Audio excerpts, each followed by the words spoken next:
On this video, I would like to continue what I have been doing in Genesis 1. We've completed day 1, verses 1 to 5. And now we're at verse 6.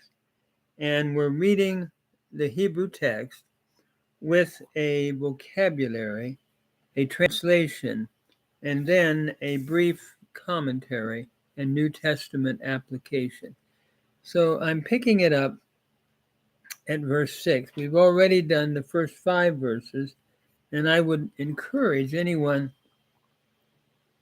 who is following along to go back and review the verses that we have covered. So we pick it up at chapter 1, verse 6 of Bereshit, of Genesis 1. It reads, Vayomer Elohim yehi rakia b'toch hamayim vihi mavdil bein mayim lamayim. And God said, let there be an expanse in the midst of the waters, and let there be a division between the waters up to the waters. Looking at the vocabulary, we have rakia, which is a noun meaning expanse. Toch means midst or in the midst, and it is in construct with mabdil, a participial form from badal, to divide. So just looking at the grammar, phrase by phrase, it reads Vayomer Elohim. Vayomer is that verb again that we have seen before. It's the pay aleph verb from amar. It's a cow imperfect third masculine singular with the yod prefix showing that it is an imperfect form. And notice the vav turns it over and puts the future into the past. Instead of and God will say, we would render it and God said. Yehi rakia. Yehi is a cow imperative that has a jussive idea. So we could say a cow jussive imperative, third masculine singular, from the root haya, to be. So it is a command. Let there be.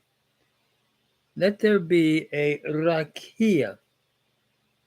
Rakia means expanse. It is like a hammered out disc that is slid between the waters. So let there be a rakia b'toch hamayim, between the waters. Notice be here is the preposition, inseparable preposition in Hebrew. Toch means middle or midst. And notice these two nouns are what we call two nouns in construct. They're standing back to back, and we would render it in the midst of the waters, like a genitive in Greek, but it's in the midst of the waters, and we have to put of the waters between the two. Notice we have hamayim here. Ha is the definite article, and mayim means waters. It was historically how mayim becoming ha-mayim, where the lamed of the article historically, by progressive assimilation, has caused the doggish forte in the mem. So in the midst of the waters, let there be a division, vihi mabdil, and let there be a division. Notice vihi is from vayehi or veyehi, and it has become vihi with the two shavas historically becoming the hirik yod, not being able to continue. So the form was changed to a vav and a hirik yod in the first syllable. So we would have veyehi becoming vihi. And notice here, let there be the cow, imperfect jussive is the form here, and it is the singular. So let there be a mavdil. Mavdil is a noun, the mem with the root badal. It has a nominal quality. Let there be a dividing. It's almost, we could say, a participle from badal, a, uh, a hifil, participle, masculine singular, from badal. Let there be a cause of dividing, but I'm going to just render it as a noun here. Let there be a dividing, bain mayim la mayim, between the waters, up to the waters. Bain is a preposition between, and mayim is literally the waters. So between the waters, up to the waters. La mayim with the definite article below the preposition lamed. What has happened here? Le ha mayim. Historically, the hay elided, and the article under the hay then shifted to go under the lamed. And so we end up with le hamayim becoming la mayim. So let there be a division between the waters up to the waters.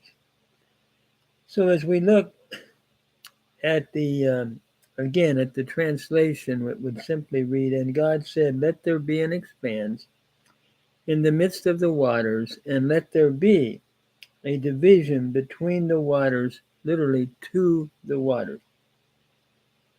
Notice as we look at this text, God just speaks. He doesn't battle with the waters. He doesn't struggle with it. Like in the Babylonian account, Enuma Elish, Marduk has to struggle with Tiamat, the female water deity, to create the world. God just creates an expanse and slides it between the waters. And as I look at the New Testament, I'm reminded of Jesus, where there was the storm, and Jesus just speaks and causes the storm to be still. And also, as I think about this text, I'm thinking of the Exodus, where God caused a division in the Red Sea and divided waters from waters and brought the children of Israel across the Red Sea on dry land. So again, I think this text is somewhat anticipatory of what we find in Exodus, but also in the New Testament, a wonderful application, I believe, to the authority of Christ as the creator, as the God-man, who just speaks and the waters calm down. It's sort of like he said to the waters, stop barking. Sometimes dogs will bark and bark, and you say, stop barking. They won't always stop. But what is exciting, Jesus spoke to the waters. It's like he said, stop barking, stop. And there was a great calm. So this text is very interesting, and I think it has a wonderful New Testament application to Christ as well.